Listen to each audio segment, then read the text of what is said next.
What up, what up?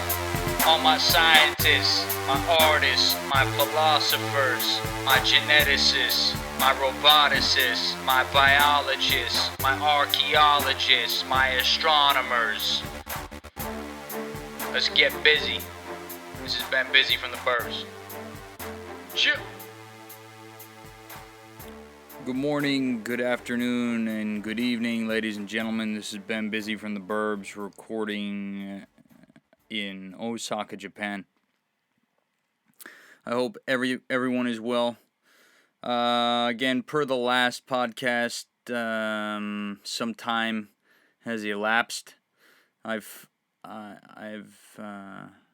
foregone like time coding these podcasts for fear that the gulfs of time that exist between them might, I don't know, make people take the podcast less seriously. Kind of want it to be timeless, but then again, I'm talking about current events often, so I don't know, could be irrelevant. Maybe there's no need to do that, but I do it nonetheless. In the news today, recently, that dumb bitch who was refusing to grant people marriage licenses in Kentucky was placed under arrest for contempt of court. And, nothing will come of it. She's not going to do any significant jail time. She's not going to do any jail time. There will be a hearing, whatever. But, that happened. A friend of mine also posted, though, the fickleness of the American public is pretty remarkable when you consider the fact that I believe it was the sheriff in California had denied over 770 concealed carry permits, and no one bats an eyelash, but one marriage license, I guess it was more than one. I mean, this was multiple. She wasn't granting any to any same-sex couples. One marriage license is denied and denied being issued, and suddenly everyone loses their goddamn minds. It's true. Regardless of what the case may be, if it's unjust, if it's against the letter of the law, if someone in California who has applied for a concealed carry permit and has met all of the requirements is denied that permit, then there's cause for legal action there. That's unjust, With that said, though, the current, and I'm not really familiar on how this is handled in California, but I mean, nationwide, there is a need for better gun control. Okay, we're saying better gun control. Is every American entitled to the right to bear arms? Absolutely. But, we should have, it's just common sense, people. There should be some measure of control or oversight or some kind of vetting process that takes place before you entrust the ability to a citizen. You entrust them with the ability to use a firearm. You grant them that capacity or whatever. You allow them to own a firearm. There should be a licensing process, and in many states there are. I think there are many states in which actually the process is quite good. There's a psychological check, there's a background check, there's a basic weapon safety course that they have to pass in order to be granted a license to carry a weapon. So I support that. When we have the president coming out stating that or whoever it is that may be stating, maybe it's the vice president, or countless congressmen and congresswomen, or senators are stating you don't need an AR-15, right? You don't need this, you don't need that. No, you don't get to tell me what I don't need, okay? If it's a gun, it's my right to own and operate a firearm for the protection of my family, for hunting, for just having fun, okay? A lot of these people that are so anti-gun, I mean, the overwhelming majority of them, and I used to be one of them, okay, before I served 4 years in the Marine Corps, and then you start to develop an appreciation for firearms. It's fun. It's fun to shoot shit, okay? A lot of these people, and I won't name names because some of them are good friends of mine, but they rage against guns. They just want to get rid of all guns. All guns, just get rid of all guns. Even if you could do that, people would still just stab each other to death, okay? You'd have mass stabbings instead of mass shootings. But most of these people who advocate getting rid of all guns, as ridiculous as that is, our country is awash in them. You'll never get rid of all the guns. And even if you could, in the advent of 3D printing, you're still not going to get rid of the guns. People will find a way to build these things. It's not how you intelligently approach solving a problem by just banning it. We saw what happened with that with drug prohibition. Drug prohibition doesn't work, folks. Okay? It's a medical health issue.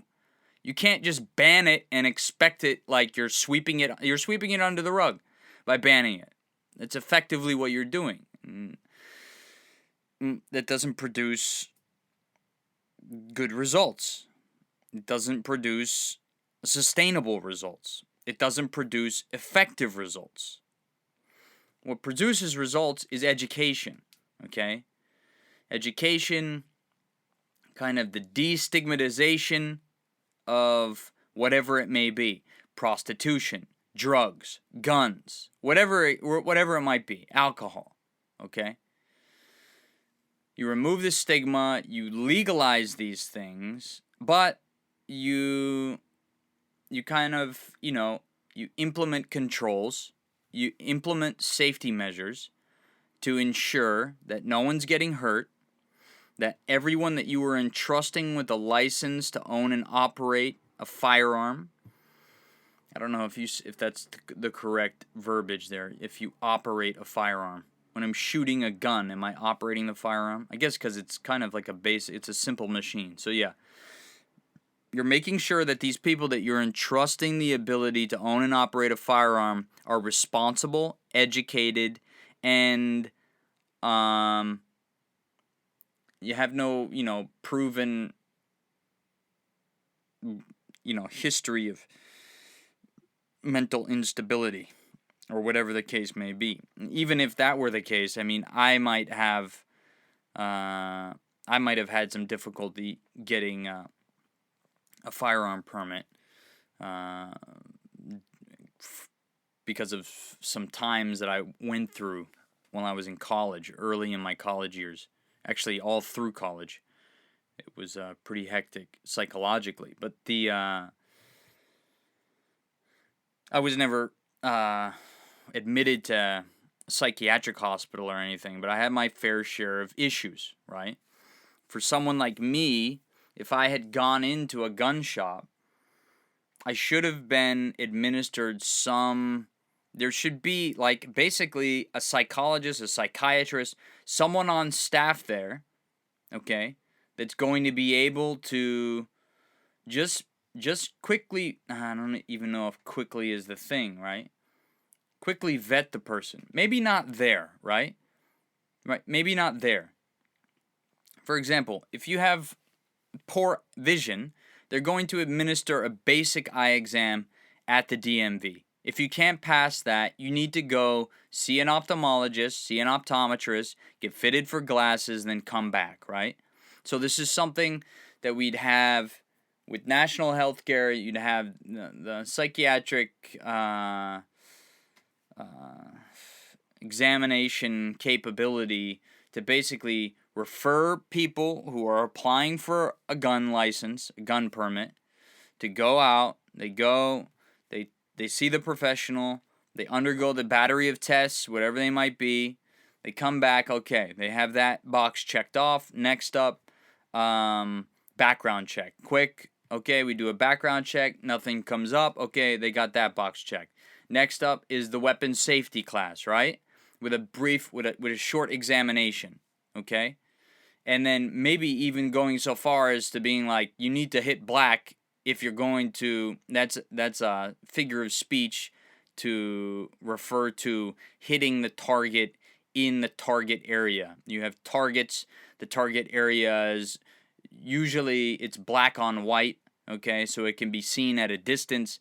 When you hit black, that means that you are hitting the target area.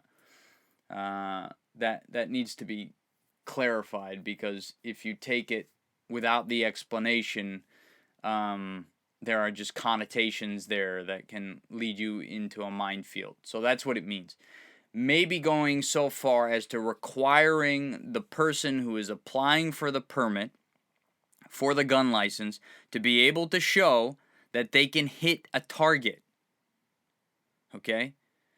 We don't need,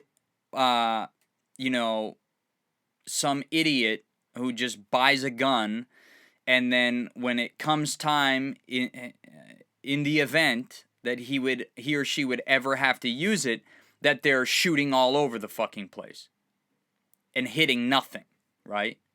You want trained, professional, responsible shooters of sound mind who you can trust that they are going to be responsible in using their firearm, in the same way that you require people to be responsible in owning and operating a motor vehicle. Okay? A motor vehicle has just as much, if not more, because you don't have to reload a vehicle. Of course, you have to refuel it, but you don't have to reload a vehicle. Has just as much capability to cause massive loss of life as any firearm that's sold in anywhere with any capacity magazine. I mean, machine gun capacity. We're not talking about like belt fed capacity, 50 cals with 1,000 rounds or whatever the case may be. We're talking about the guns that a person can use. One person. We're not talking about crew-served weapons with thousands and thousands of rounds. Okay? A car, if driven through a crowd of people, okay, you could kill way more people than you could with a gun. The only advantage with a gun in terms of taking life is its portability, right? So you can bring it into a building. You can't exactly drive a car, up into a building, up a staircase, you can't do that, right? So, prohibition is just absolutely retarded. It does not work. It costs lives. It further, it's so, we need a word to describe the alienating effect of either a policy or a certain behavior or something, or a product or a service or something. We need a word to describe this. It's like the xenification of these things is just it alienates ourselves from one another, and we stop realizing the fact that, oh, that's a human being, I'm a human being, right? We're both in our right mind responsible people. We love our families. We really, at the end of the day, have the greater good in mind, or at least we have, aside from, obviously there are certain selfish impulses or selfish drives that sustain us physically. You know, if you didn't have a selfish drive, you'd die because you wouldn't drink water. You wouldn't satiate your own basic physiological needs to eat and to seek shelter and to breathe and so on and so forth. We do need a certain level of, selfishness, right? But beyond that, I think by and large, everyone feels better when everyone feels better. It's hard to argue with that, right? So, my 2 cents on that. Do I believe that we should be banning guns? Absolutely not. Do I believe that we should really be tightening the belt on exactly what procedures need to be met in order to justify granting someone a license to use a machine that could potentially take the lives of other people? Yes. But then the counter argument to that is, well then, should you require a license to buy bleach from the supermarket? You know? Uh,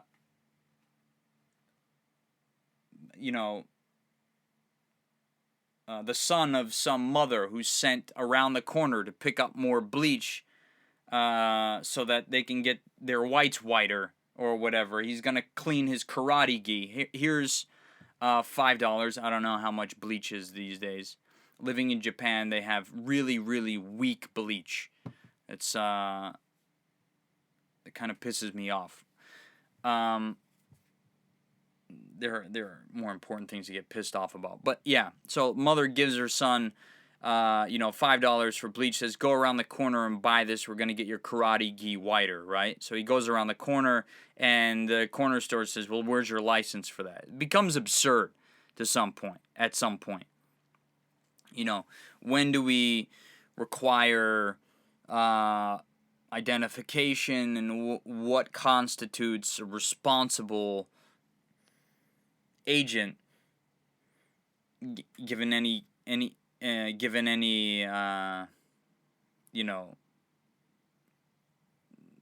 transaction, right? I mean, there are certain things which are rather difficult to argue against, namely, there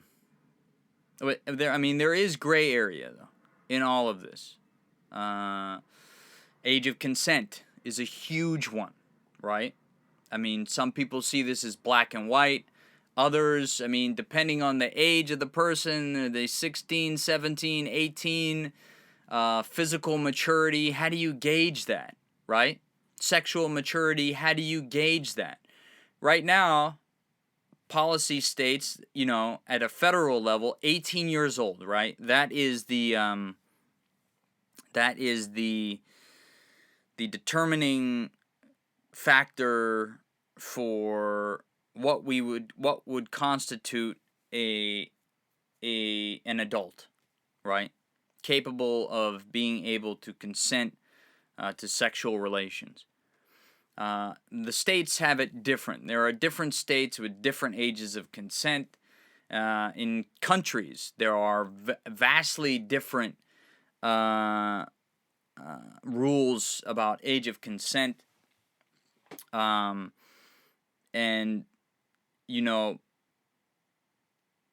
I don't know how to encounter these people. Everyone has like the disgusting friend who has, not everyone. I could just be speaking for myself. I have some pretty interesting friends. I have an interesting group of friends. Okay? This is gonna sound like I cavort with pedophiles. No, it's not the case. But it would be a funny bit for like, oh yeah, everyone has that kind of shady friend who has memorized the ages of consent for all of the places on Earth. Really disgusting guy, or woman, for that matter, right? But 9 times out of 10, let's face it, it's a guy. I don't know why that is. It's bizarre. Maybe I have it wrong. I don't know. Anyway, there's gray area in this. For example, even with the gun prohibition, or not the gun prohibition, but the gun licensing. If they undergo the psychiatric assessment who's to say? Who makes the call? If it's a human being, I'm a lot less inclined to trust it. I don't know what it is. It's weird. It's this strange contradiction in terms whereby, on one hand, I would say, yes, I trust I'd rather have a human being behind the wheel than a machine, than a robot making those decisions, than some AI, some algorithm in the background. But then, on the other hand, it's like, no, actually, I'd rather a machine do it because then it's impartial. There's no bias, although that could be argued as well. You wonder if bias can be engineered out of the process of manufacturing an AI or a robot or some kind of automated system. Ideally, that would be the case, but who knows? Maybe you could say that the entire movement for friendly artificial intelligence, friendly AI, as we discussed in a previous podcast, that could be construed as kind of imbuing that AI with bias. I think imbuing an artificial intelligence with the bias to know that or to feel as though that murdering humans wholesale would be a bad idea is a pretty good bias to have, generally speaking. I think that would be nice for the robot not to want to murder all of us, but others might argue against that. There's a group of human beings, I forget what their name is, but they are committed. I think it's made largely in jest, but they are committed. There's a term for it. Let me see if I can find it. A group of humans who want all humans to die. I forget what they're called. The Voluntary Human Extinction Movement. That's what it is. VHEMT.org. It says here, phasing out the human race by voluntarily ceasing to breed will allow Earth's biosphere to return to good health. Crowded conditions and resource shortages will improve as we become less dense. This is talking about actually murdering off people, but this is different from the website that I saw originally. There's another one which is actually actively in support of human antagonistic AI. But I'm getting off the point. My point is this, like, leaving a human being somewhere in the chain, okay, I understand that, but I think that if we get to the point where machines, and we've already done this, like, for example, calculators, right? We get to the point where we can build a counting machine that's capable of keeping track and counting things better than we can, I don't think we should do it anymore. I think the knowledge of how to do it should be preserved, but I don't think we should actively be doing it. Then again, I'm not a mathematician. I'm terrible with math. So maybe I'm, just arguing that case. Mathematicians might be like, whoa, that's my job. Okay? I count stuff. Okay, back off. Understood. I think more generally, my philosophy might include kind of like not having it such that anyone would have to fear not being able to pay their bills, feed their family, save for the future, blah, blah, blah. Insofar as like rapid technological acceleration of innovation is concerned, right? And then this kind of segues into a conversation about the gift economy and post-scarcity economics and so on and so forth, which I don't know if we have covered previously. I'm looking for the log, but I think I deleted it when I uploaded the YouTube versions of the podcast. Needless to say, I don't want to displace anyone or make anyone fear as though that they will not be able to provide for themselves and their families and enjoy a really, really awesome quality of life. That's not the aim at all. So just because machines can do it better doesn't necessarily mean that people shouldn't be able to do it, or at least not that they should fear that them not doing it for money would result in them not being able to support themselves and their families and enjoy an awesome quality of life. Okay, that's the point that I'm trying to make. When it comes to an actual decision, if and I'm not the most balanced person either. I'm pretty passionate individual, right? Fairly type A insofar as a personality is concerned. Like I'm not a pushover. I'm fairly outspoken. If something doesn't go my way, I get frustrated about it. I hate to lose, etc., etc., etc. If I go in to get a concealed carry permit or just a gun license at all, and they subject me to the test, and then the guy says, "You know what? No, we're not going to be able to authorize you to procure that weapon." I'm going to be upset about it. I'm going to want to know why, right? I had a case recently where I applied for a job. Stellar background check, everything's good, and for no reason that was specified, I get a letter deeming me unsuitable for the position. Right? This was after I'd already been pre-vetted, went through the interview process, which was very extensive, had to put together a whole package for it, and then this comes back. So I got kind of pissed off about it because I want to know why. So I submitted a FOIA request, and here I am almost 3 months later, no response to the FOIA request, which is pretty frustrating. If you've ever been denied work and you don't get the job and they don't specify why, it's always frustrating, right? Anyone who's tried to apply for a job and never got one, or maybe an actor who auditions for a part and doesn't get it, they're asking themselves, why didn't I get it? But not I don't hold grudges. I mean, I'm just moving on. I'm still kind of like, why don't I get this job? Blah blah blah. But that could be frustrating. If the decision comes back from a human being, I'm gonna be like, fuck you, human being, okay? But if it comes back from a machine, right?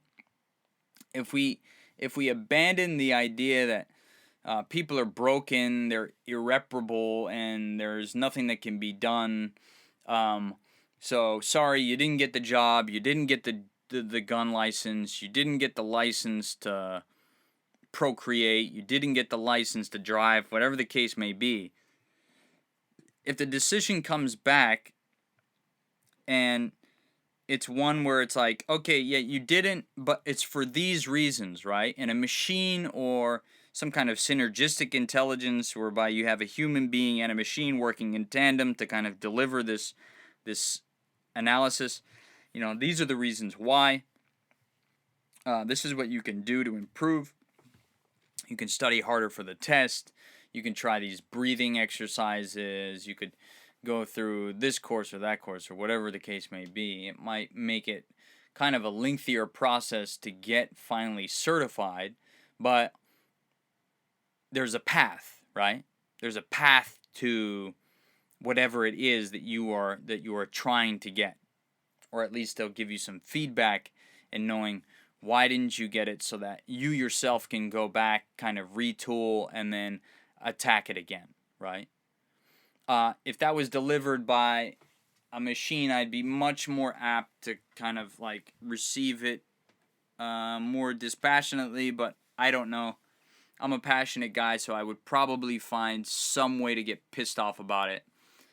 But long story there. So where do we start with that? the marriage license, right? There's no excuse with that. Okay, that's just. I hate to say it, because I have a lot of good friends who are very religious, and they like to say how religious they are. And I respect their religion. I respect their right to practice their religion. Okay, but this is someone who is acting in direct contravention of federal law, and state law. She is completely out of bounds. She's she's against the law right now. Okay. No cause for that. These are two consenting adults. Do they happen to be the same sex? Yes, they do. Should that preclude them from being able to be married? No. And this has already gone through the Supreme Court, so there was no reason for that. It was just ignorance, religious ignorance. It's what it was, religious ignorance. It's difficult to contend with religious ignorance. It's difficult to contend with ignorance no matter what it is. Oftentimes, religion will get a bad rap because, well, there's just so much evidence pointing to the absurd and the ridiculous, superstitious, moments wherein religion is shown to be the prime motivator, right? As far as ignorance in that situation, whatever the case may be. But that's not to say that science isn't guilty of it as well. You have a lot of scientists. Recently, there was a paper that was published about the inadmissibility, the irreproducibility of psychological experiments.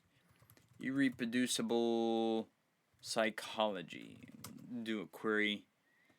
Study delivers bleak verdict on validity of psychology experiment results. This had to do with cognitive studies results.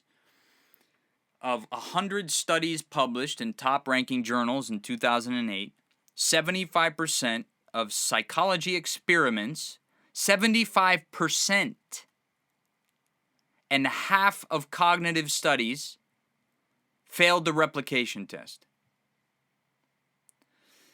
This is from The Guardian. A major investigation into scores of claims made in psychology research journals has delivered a bleak verdict on the state of the science.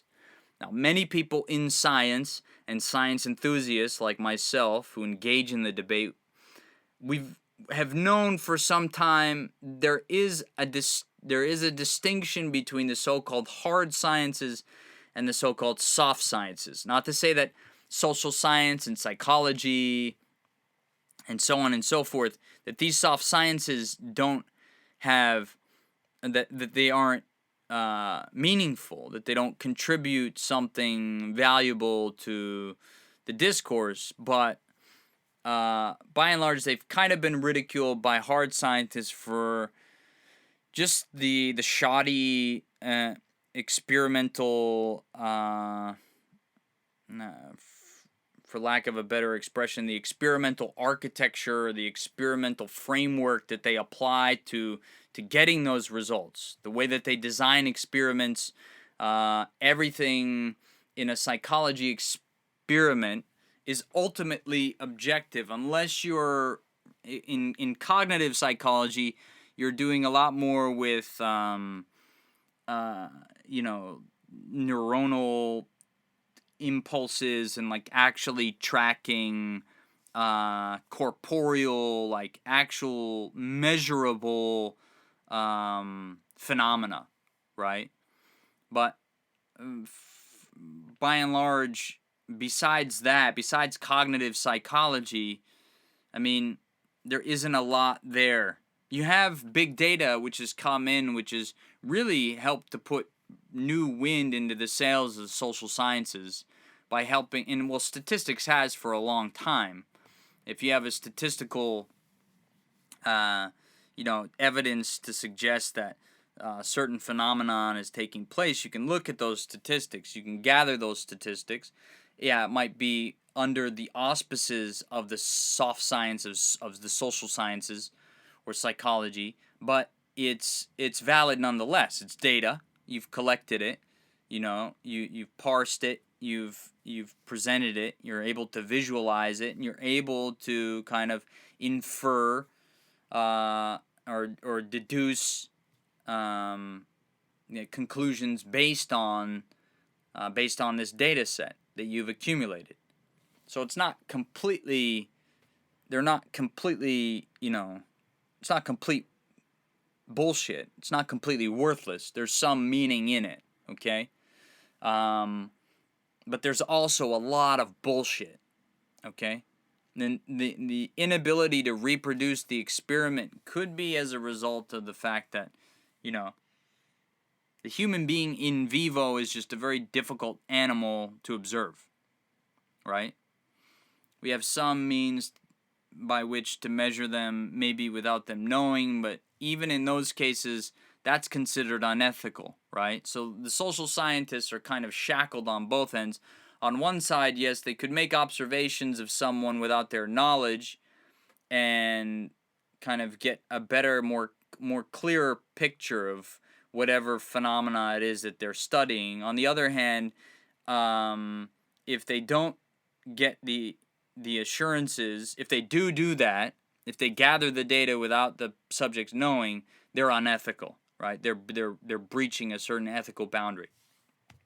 It goes on to say, an international team of experts repeated 100 experiments published in top psychology journals and found that they could reproduce only 36% of the original findings. The study, which saw 270 scientists repeat experiments on 5 continents, was launched by psychologists in the U.S. in response to rising concerns over the reliability of psychology research. There's a quote here from Brian Nosek, professor of psychology who led the study at University of Virginia. There is no doubt that I would have loved for the effects to be more reproducible. I am disappointed in the sense that I think we can do better. So, the psychologists here, they deserve some credit because they're doing it themselves, right? They're studying themselves. They've noted, okay, maybe there's an issue, there's a problem here that we need to address. Let's investigate ourselves. So, kudos to them for taking the initiative to kind of self-examine. Now, whether or not you might say that the results of a self-examination should be admissible, I mean, here they are kind of like, they're not exactly tooting their own horn, are they? They're criticizing. The data shows that their own experiments were not reproducible. So they deserve some credit for that, at least insofar as the honesty is concerned. Now, whether or not people will agree with this, I don't know. Science has changed a lot, and we give the religious people a lot of shit, especially me. While I respect religious belief, I kind of dismiss it as rather superstitious, outmoded. There's really no place for that in our empirical world. Everything that, if you just, in whatever space you are in right now, okay, if you look around, all right, if you're in a building, everything, when you look around, everything in that building is the result of human ingenuity and the inexorable progress of technological innovation. Okay? Arguments could be made for the tree and so on and so forth. I mean, from the Big Bang, or God created the tree, blah, blah, blah. I'm not going to get into those weeds. I dismiss them outright. Okay? While I leave the door open, okay, if we're going to start from the agnostic step, we need to first define what it is we're talking about. Most of the time, in atheist and theist arguments, they don't even define the terms first. What is God, right? Is God the generator God that exists outside of time and space, the one that is written about in Genesis, in the Bible, someone that exists like a painter outside of even the dimension of the canvas and the paints? Is that the type of God we're talking about? Are we talking about a panentheistic God in which everything, the headphones in your ears or the speaker that's broadcasting the sound, the cells in your skin, the water molecules in the air, the entire universe, the helium that is fusing with what is it? Helium oxygen fusion reaction in some distant star, is every last particle in the known multiverse. Let's not even hedge at let's hedge at multiverse, right? Let's not even stop at universe. That all of these particles, the entire corpus together as one, that is God. I'm much more inclined to believe the latter. Okay? I'm much more inclined to say, okay, yeah, I accept that definition of God. Like, your God is the universe, and then pretty much anything from there, from that agnostic step, okay? I call it the agnostic step, because you have to start there. First, define the terms, okay? Then we can argue. If we just go into it, and, you have a different target than I have, and we're just arguing past each other. One, we're just going to argue past each other. Two, we're doing disservice to our own disagreement. Like, if we're gonna have a disagreement, let's have a legitimate disagreement, not some kind of smoke and mirrors disagreement where I'm thinking that you're thinking something that you're not thinking, and then I'm arguing against that. It's ridiculous. It's a waste of time. So we start from the agnostic step and then proceed from there. Most of the time, atheists and theists, they don't have this conversation. Even in battle, like back in the day, in Napoleonic days, wouldn't they would send runners out to like the midpoint or the battlefield to deliver terms or whatever, right? I don't know how that worked, right? I'm picturing that something like this happened at some point in history.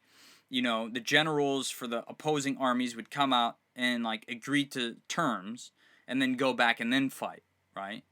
Or hopefully not fight. Maybe they would come to terms. Maybe that's actually done at the end when they're seeking peace. I don't know. Anyway, this has to happen first, right? So although I give religion a lot of shit, it's a particular brand of religion. It's the brand of religion that accepts God without precedent, without definition, without any forethought or any thought whatsoever into defining what the concept is. There are a lot of religious people who, when you ask them, they don't even have an appropriate definition for the thing that they would consider the most powerful entity in the universe, or if they're the generator God believers outside the universe, which that is a complete mindfuck. I will argue against the generator God every day of the week. And you might say, but Benny, it's their own opinion, just leave them alone. Let them believe whatever they want to believe. They're not hurting anyone. No, they're not necessarily hurting anyone, but like, I don't know. I have the audacity to think that my opinion is better or more correct. This is like starting to get ridiculous. But I just want them to be, if they're going to be a Christian, or if they're not even a Christian, I kind of lump all religious people who believe in a higher power into one category, right? If they're going to be theists, then I want them to be the best theists that they can be, right? So we want to refine that definition of God. Okay, you believe in God. Well, what does that mean exactly? And 9 times out of 10, what we end up in is some kind of like amorphous zone wherein they've kind of relinquished this like death grip on this belief in the Lord baby Jesus or Muhammad or whatever the case may be. They've relinquished this death grip on what has been argued is just a death cult. That these religions are just cults of death that kind of beatified death and dying is seen as a good thing, and so on and so forth. They relinquish their grasp on this and kind of they begin to think more humanistically. Okay, not so much like, oh, okay, I believe in God and the baby, Lord baby Jesus, Lord baby Jesus. What would I do without baby Jesus? They kind of relinquish that devout, like crazy level theism, and open the door for a more relaxed kind of view of things. Okay, maybe it's not God now. Maybe it's just the universe or the multiverse, as it were. Right? We've refined. We've tuned the definition. It's much more. It makes a lot more sense. It's a lot more universal in that sense as well. So, holy detour, Batman. How did we get here? So, so religious people, they're given a lot of guff. This lady who is withholding the marriage license, she is, she believes that this is the right thing to do per her religion. But, I mean, it's not. It's not. I mean, they're taking ancient scripture and attempting to reinterpret them given the current social environment, social climate. It doesn't work, okay?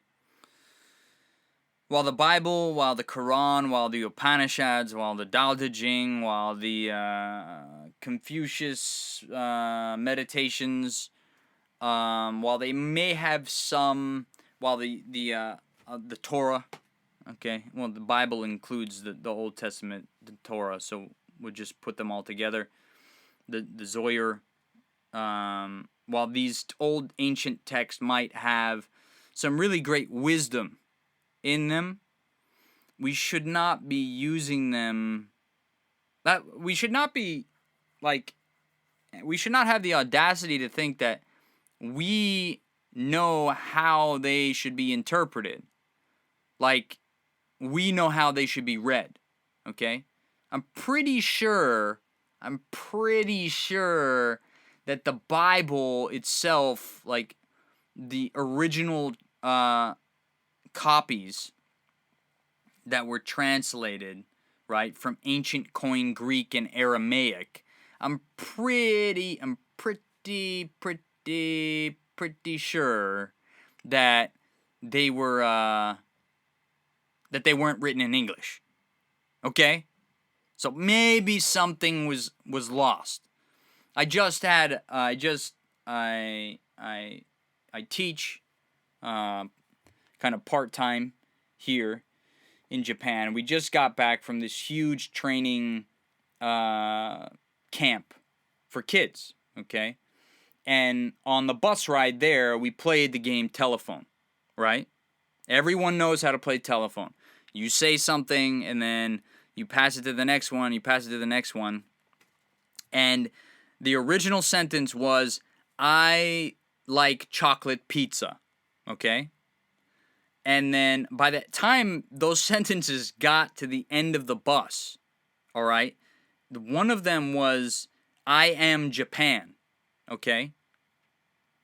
A lot can be lost in translation.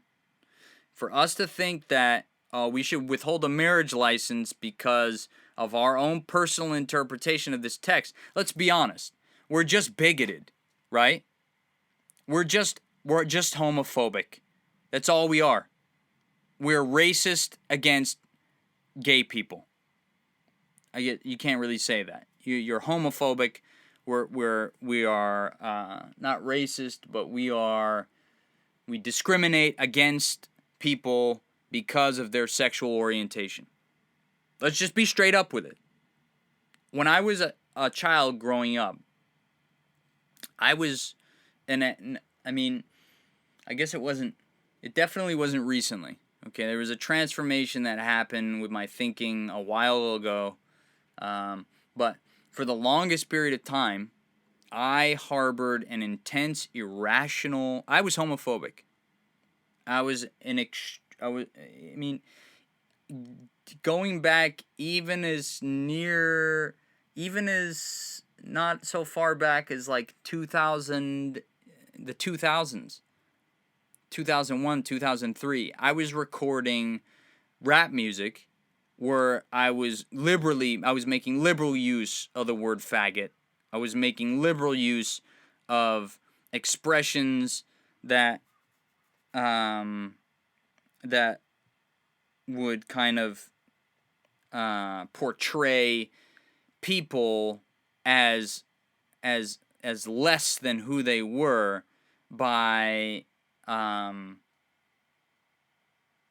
invoking by not invoking by alluding to the fact that they might engage in homosexuality, as if that can be engaged in. You engage in heterosexuality, you engage in homosexuality. No, I mean, and this is something either I don't know what it was. I won't pin it. It's not all Eminem's fault. I mean, Eminem. I was into rhyming and hip hop. I mean, before Eminem came out. It just so happened that it kind of coincided. But I mean, there has been in hip hop for a long time theme misogynistic and homophobic themes, right? These are like mainstays in hip hop culture, but it's changed. You know, you have artists like Black Thought from The Roots. I don't think I've ever heard him drop the F bomb, as it were. I've never heard him say that. I've never. Although I don't know, it could have happened, but there had been this for a long time. Let's stop people who oftentimes are invariably religious. Okay, these people who object to same-sex marriage are 9 times out of 10. One, they have a favorable impression of George Bush Jr. Two, they're Christians or they're Muslims. All right. There's no qualitative distinction between the way that a Muslim in Saudi Arabia apprehends homosexuality from the way a conservative Christian in the United States apprehends homosexuality. There's no qualitative difference. The only difference being that in Saudi Arabia, I mean, people are fucking murdered. People are killed for this shit. They're stoned, sometimes to death. I can't say exactly. I don't know if they're murdered, but it's not. It's not. It's not socially accepted, right? Homosexuals live in fear in those Middle Eastern countries, as they probably do in many towns throughout the United States. There's no call for that. We are beyond that. We are past that point, okay? And people just need to get fucking used to it. And if you're gonna be, what do you say? If you're going to discriminate, you know, that's your right. It's also my right to say, you know, fuck you, right? If you're going to make someone feel unsafe, that's absolutely unacceptable. No one should feel unsafe for their color, their creed, their sexual orientation, their ethnicity, none of that. You shouldn't feel fear for the type of color shirt that you wear outside of your house. But symbols have meaning, sounds are symbols in some sense. it's difficult to contend with this human monster, oftentimes, this human animal. You know? Everyone just wants the best for themselves, right? And like I said earlier, I made the case for other people too, right? But human psychology, well, one, we can't even trust the psychological experiments now, can we? But human psychology is a myriad complex phenomena, or constellation of phenomena, or chaotic what do you say, particle accelerator, some kind of like densely complex, densely ramified, high order complexity phenomena. And everyone's just trying their best, right? I'd like to think that we are. And I'd like to think that we're getting better. We have a ways to go. Okay? The Middle East, what the fuck is going on there?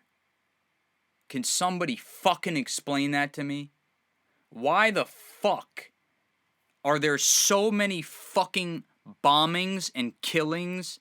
It seems like every time you turn on the news, I mean, we just went through more than a decade, and it's still ongoing, of war in Afghanistan. We went through nearly, 8 years? 8 years in Afghanistan. And the bombings and the terrorism and the killings, and they persist. And the destabilization of Syria at the behest of guess fucking who? Of places like Saudi Arabia and Qatar and Israel. Yes, Israel. One thing that pisses me off is that I fucking love Jews. I love the Jewish people. I love Jewish humor. I love all of the contributions that have been made to science by Jewish people, which, if you don't know, are fucking amazing, okay? From the periodic table of elements to the motherfucking, or I wouldn't say the atomic bomb, because that's not, but the obverse side of that would be, atomic energy.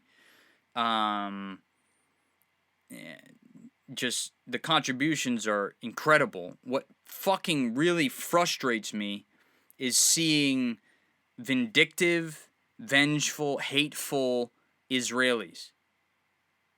That really fucking pisses me off, because that's not representative of who the Jewish people are as a culture. I like to say. I'm not Jewish, so I don't know, but from an outside perspective, I'd like to think that you'd rather make a joke and laugh and, have fun and not have to worry about crazy people than the opposite of that, which is like I saw that video of the soldier choking out that young boy with the cast on his arm. I mean, what the fuck is going on in fucking Palestine? In Israel, Palestine. What the fuck is wrong over there? What the fuck is wrong? Those settlements are bullshit, let's be honest. But then, on the opposite side of that, you're like, well, why are they firing the fucking rockets? They fire the fucking rockets, you need the Iron Dome to protect against the rockets. So who started it? It's like the chicken or the egg, right?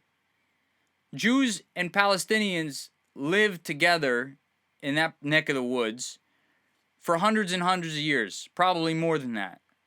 Okay? And something happened, right? There was the Jewish diaspora, people went out. You have Ashkenazi Jews coming back, Sephardic, Ashkenazi, I don't know. What's the difference? Who cares? It doesn't matter. The point is, people shouldn't be killing each other. Just stop. Can you just stop? For 2 seconds? Can you fucking... You like falafel, they like falafel. Like in the fucking... What was it? What movie was that? The Borat movie or the... a Sacha Baron Cohen movie. They got them to agree over hummus and then sing together. If that can be done, it can be done. Alright? that I'm sure the last thing that Palestinians and Israelis want anyone to do is anyone from outside, right, technically outside, tell them to get along. Or tell them, the only people that's going to fucking resolve that situation are those people. And the people that I'm rooting for, and who I hope are the silent majority. I don't know if they're a majority, but I fucking hope they are. I think they are, because if they weren't, everyone would have just massacred themselves. Either one side, namely, probably, I mean, definitely, it would have been Israel would have fucking massacred the Palestinian people. I'm talking about totally and completely. Like Final Solution, Hitler, 1943, Poland shit. Right? Auschwitz shit. And arguments have been made, well, this is what they've already done. They've taken over the sources of water, and the electricity flow is managed by the Israelis, blah, blah, blah. But I believe that there is this strong group of Israelis and Palestinians who really don't want to fight, who are really, they're peaceful people. Maybe they want to be left alone. Maybe they're friends. I don't know. Jesus Christ. We got into all sorts of shit in this podcast, okay? Starting with the, whatever, the lady with the friggin' Kentucky marriage license thing, all the way through gun control, and then we ended with the Israelis and the Palestinians. So, take it or leave it. Thank you very much for your time. Again, if you're looking to donate to the podcast, please shoot us an email at getrealbusy@gmail.com. I'm going to set up some kind of Indiegogo or GoFundMe or something like that. It might be the best way to do it. I don't know if those have, time limit on them or what have you.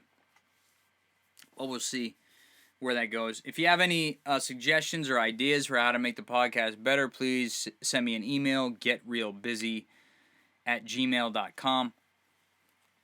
If you have any questions, any concerns, shoot me an email. I'll be sure to answer all of them. I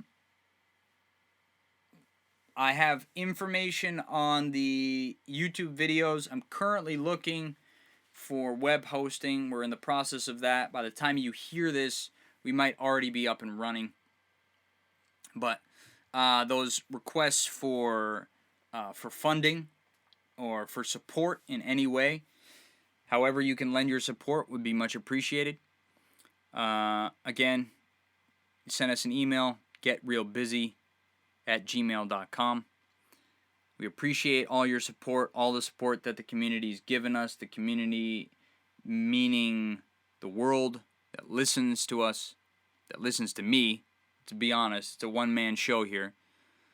I'm looking for a few good humans. So if you are trying to get on board and help with whatever the hell that, whatever this sounds like, whatever this might be becoming, it could be nothing. Please send me an email, getrealbusy@gmail.com. Thank you very much for your time.